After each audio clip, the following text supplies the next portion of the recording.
Plus two കഴിഞ്ഞു ഇനി എന്ത് ചെയ്യണമെന്നുള്ള കൺഫ്യൂഷനിലാണ് നിങ്ങൾ എങ്കിൽ ഈ വീഡിയോ നിങ്ങൾക്കുള്ളതാണ്. പ്രോപ്പർ കരിയർ ഗൈഡൻസ് വഴി നിങ്ങൾക്ക് റൈറ്റ് കരിയർ ചൂസ് ചെയ്യാം. പ്ലസ് ടു കഴിഞ്ഞാൽ പല കുട്ടികളും ചെയ്യുന്നൊരു മിസ്റ്റേക്കാണ് ഫ്രണ്ട്സ് എന്താണോ ഓപ്റ്റ് ചെയ്യുന്നത്, അതല്ലെങ്കിൽ പാരൻസ് എന്ത് പറയുന്നു, അല്ലെങ്കിൽ കസിൻസ് എന്ത് പറയുന്നു, അതിൻ്റെ ബേസിസിൽ നിങ്ങളൊരു ഡിഗ്രി ചൂസ് ചെയ്യും. നിങ്ങളുടെ പാഷനോ നിങ്ങളുടെ ഇൻട്രസ്റ്റോ മനസ്സിലാക്കാതെ ഇങ്ങനെ നിങ്ങൾ ചെയ്ത് കഴിഞ്ഞാൽ നിങ്ങളുടെ 4 കൊല്ലാണ് അവിടെ വേസ്റ്റ് ആവുന്നത്. ഡിഗ്രി കഴിഞ്ഞ് നിങ്ങൾ മാർക്കറ്റിൽ ഇറങ്ങുമ്പോഴോ നിങ്ങൾക്കൊരു ജോബും കിട്ടില്ല. കാരണം നിങ്ങൾക്ക് ഇതിനെക്കുറിച്ച് ഐഡിയ ഇല്ല, നിങ്ങൾക്ക് ഇതിൻ്റെ ഇൻട്രസ്റ്റ് ഇല്ല, നിങ്ങൾക്ക് ഇതിൽ പാഷനേറ്റ് ഇല്ല. ഒരു സ്റ്റുഡൻറ്റിൻ്റെ interest, skill, strength, career goals ഇതിൻ്റെയൊക്കെ ബേസിസിലാണ് റൈറ്റ് ആയിട്ടുള്ള കരിയർ ചൂസ് ചെയ്യേണ്ടത്. ഇത് ചൂസ് ചെയ്യാൻ നിങ്ങളെ ഹെൽപ്പ് ചെയ്യുന്നത് പ്രോപ്പർ ആയിട്ടുള്ള ഒരു കരിയർ ഗൈഡൻസ് ആണ്. റൈറ്റ് ആയിട്ടുള്ള ഒരു കരിയർ കൗൺസിലറിനെ നിങ്ങൾ കണക്ട് ചെയ്യുകയാണെങ്കിൽ അവർ നിങ്ങൾക്ക് റൈറ്റ് കോഴ്സ് ചെയ്യാൻ ഹെൽപ്പ് ചെയ്യും. അതുപോലെ തന്നെ ഫ്യൂച്ചറിൽ സ്കോപ്പ് ഏതാണെന്ന് മനസ്സിലാക്കാൻ, നിങ്ങളുടെ സ്കിൽ ഐഡന്റിഫൈ ചെയ്യാൻ പ്രോപ്പർ ആയിട്ടുള്ള കരിയർ പ്ലാനിങ്ങും സജസ്റ്റ് ചെയ്ത് തരും. പണ്ട് എല്ലാവരും ചെയ്യുന്ന ഒരു കാര്യമാണ് പ്ലസ് ടു കഴിഞ്ഞാൽ ഡിഗ്രി ചൂസ് ചെയ്യും. മോസ്റ്റ്ലി എല്ലാവരും എഞ്ചിനീയർ ഓപ്റ്റ് ചെയ്യും, മെഡിസിൻ ഓപ്റ്റ് ചെയ്യും. അത് കിട്ടാത്ത കുട്ടികൾ നോർമൽ ആയിട്ടുള്ള ഡിഗ്രി BBA, BCom ഇതൊക്കെയാണ് ഓപ്റ്റ് ചെയ്യുന്നത്. നിങ്ങൾക്ക് ഇൻഡസ്ട്രിയുടെ സത്യാവസ്ഥ അറിയോ?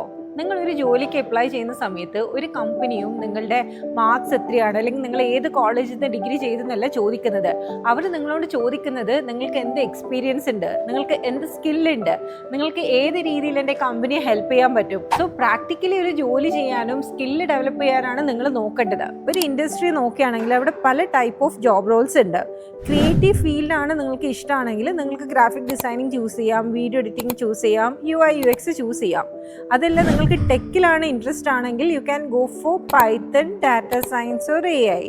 ഇനി കമ്മ്യൂണിക്കേഷൻ നല്ലതാണെങ്കിൽ HR, digital marketing, office administration ഒക്കെ നിങ്ങൾക്ക് ചൂസ് ചെയ്യാം. ഫിനാൻസ് ഫീൽഡിൽ ഇൻട്രസ്റ്റ് ഉണ്ടെങ്കിൽ അക്കൗണ്ടിങ്, ബിസിനസ് അനാലിസിസ് ഒക്കെ നിങ്ങൾക്ക് ചൂസ് ചെയ്യാം. കൺഫ്യൂഷൻ എല്ലാവർക്കും ഉണ്ടാവും. നമുക്ക് ഒരിക്കലും ഒരു കാര്യം പെട്ടെന്ന് ഡിസൈഡ് ചെയ്യാൻ വേണ്ടി പറ്റില്ല. കാരണം നിങ്ങളുടെ ലൈഫിൽ ഇതൊക്കെ നിങ്ങൾ ഫസ്റ്റ് ടൈം എക്സ്പീരിയൻസ് ചെയ്യാണ്. അപ്പോൾ നിങ്ങൾ ചെയ്യേണ്ട കാര്യം എന്താണെന്ന് വെച്ചാൽ റൈറ്റ് ആയിട്ടുള്ള ഒരു കരിയർ കൗൺസിലറിനെ കണക്ട് ചെയ്യാം. അവരോട് നിങ്ങളുടെ കാര്യങ്ങളൊക്കെ പറയാം. നിങ്ങൾക്ക് എന്താണ് ഇൻട്രസ്റ്റ്, നിങ്ങളുടെ സ്ട്രെങ്ത് എന്താണ്, നിങ്ങളുടെ വീക്ക്നെസ് എന്താണ്, നിങ്ങളുടെ പൊട്ടൻഷ്യൽ എന്താണ്, നിങ്ങളുടെ കാലിബർ എന്താണ്. അപ്പോൾ കരിയർ കൗൺസിലർ നിങ്ങൾക്ക് റൈറ്റ് ആയിട്ടുള്ള ഗൈഡൻസ് തരും. ഏത് ഫീൽഡാണ് നല്ലത്, ഏറ്റവും പൊട്ടൻഷ്യൽ എവിടെയാണ് ഉള്ളത്, മാർക്കറ്റിൽ ഇപ്പം ഏറ്റവും കൂടുതൽ ജോബ് ഓപ്പർച്യൂണിറ്റി എവിടെയാണ് ഉള്ളത്, അതിൻ്റെ ബേസിസിൽ അവർ നിങ്ങൾക്ക് റൈറ്റ് ആയിട്ടുള്ള ഒരു പാത്ത് ചൂസ് ചെയ്ത് തരും. And if you are confused about your career, you can contact the below number. I M Suhaila Hashim and I have more than 15+ years experience in HR, marketing and business analytics. So that's all for today. Signing off, Suhaila Hashim.